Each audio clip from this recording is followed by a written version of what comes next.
Hey everyone, it's Rory's Reviews, and about 3 weeks ago I did an album review on Tame Impala's debut album, Inner Speaker, and so today I'm finishing up that series with their second album, Lonerism, and they've only come out with two so far, so this is sort of just the other half of the complete LP series.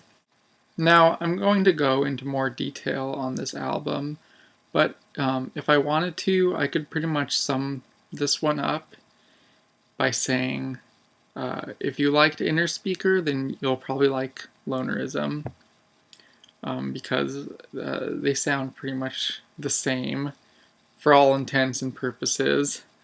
Kevin Parker did not change up his style or his sound very much between Inner Speaker and Lonerism.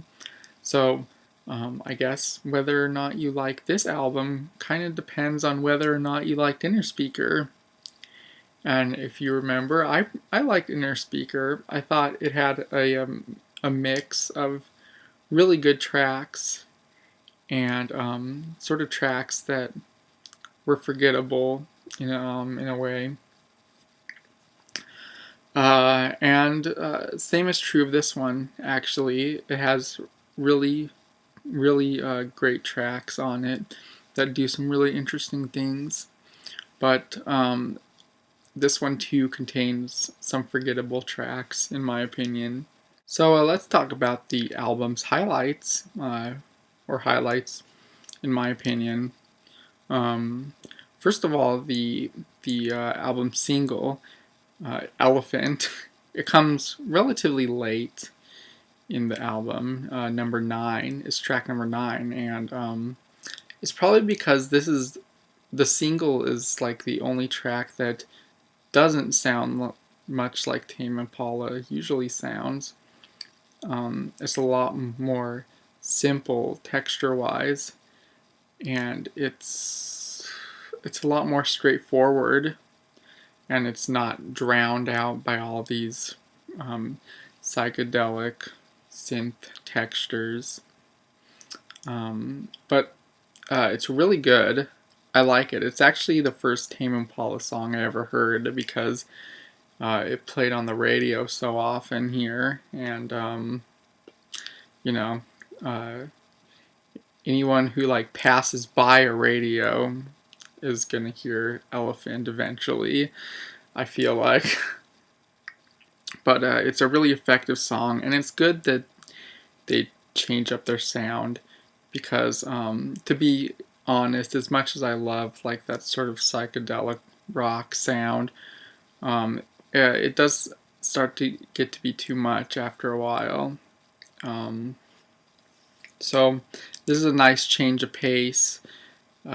It's really catchy, and that's not always a bad thing. There's good catchy and there's bad catchy, and this is definitely good catchy. And that rhythm that pretty much drives the whole song, that really low thumping, boom, ba-dum, ba-dum, ba-dum. It's really cool, and it's really effective. That thumping rhythm, it plays throughout the whole song in various timbres and in various instruments, and that's very effective. Another really cool song on this album is the opener. It's called Be Above It. Now, if you'll remember, Inner Speaker had a really good opener too. So this band is good at openers, but Be Above It, it actually starts out with just, I'm assuming, Kevin saying, gotta be above it. He says, gotta be above it, gotta be above it. And then the cool thing though is that turns into the drumming pattern. So throughout this whole album, throughout this whole song, sorry about that, throughout this whole song there's this drumming pattern, and this drumming rhythm, and it's actually based off the phrase, you gotta be above it, and that's a really cool idea, I think. Now, as the album name suggests, this album's lyrics, the themes have a lot to do with sort of being lonely and topics of isolation and lonerism, being a loner. And I was sort of a loner in a way in high school, and I still sort of am in college. So songs like Why Won't They Talk to Me, track 6, I found myself uh, sadly relating to these tracks. But Why Won't They Talk to Me is another song that I really liked. Maybe it's just because I related to it so much. But yeah, it has. The lyrics are actually really good. I like it. It's just about this guy who he tries to talk to some people or something, and they don't care about what he's saying, and so he just goes home. He's like, "Oh fuck it, I don't care about them anyway." So that's cool. That's good attitude for people who don't care about you, don't care about them, I guess.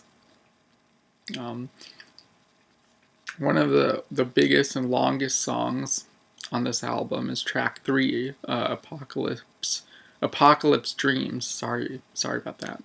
Apocalypse Dreams goes through lots of different textures and things like that, and it could be considered this album sort of epic if you wanna say it has something like that. One thing that is lacking on this album, though, compared to Inner Speaker, is an instrumental track. There's no instrumental track on this album, which made me sad because I really liked the instrumental track on the first album. But one thing in particular I noticed that was really good about this album is the drumming. The drumming is really fun and entertaining. There's a lot of really cool drum riffs, I guess, on here. I don't know if people say drum riffs. I just made that up, maybe. Or if they do. You know what? I'm new to this kind of music, so shut up. But yeah, good drumming. I like the drumming on this album in general. The second track, Endors Toi, or however you say that, has some really good drumming. It has a really good drumming introduction, and then pretty much everything except these sort of synthy chords drop out, and then the singer comes in. So that's really effective. Tame Impala is kind of fond of like making things drop out once the singer comes in. That's a cool thing to do. So overall, I'd say I don't know if I like this one or Inner Speaker better. I'd pretty much say they're about the same. They both have really good tracks. They both have not so good tracks. Well, no, let me rephrase that. They're all pretty good tracks, but some stand out a lot and some are just kind of, they're there. And they're on the album. And I'll listen to them, but I won't go away remembering them. Overall, they're both pretty good albums. And I'm excited to see where this band goes and where they take themselves. And if they're ever going to change up their sound, because so far they haven't, and it would be really interesting if they did change up their sound more often, because Elephant is an is proof that they can do that very effectively. So yeah, I don't have really much more to say about this album. So that's Lonerism, and if Tame Impala comes out with another album and this YouTube channel's still around, I'll review that one. But until then, I'm signing off on this band for now. Thanks for watching.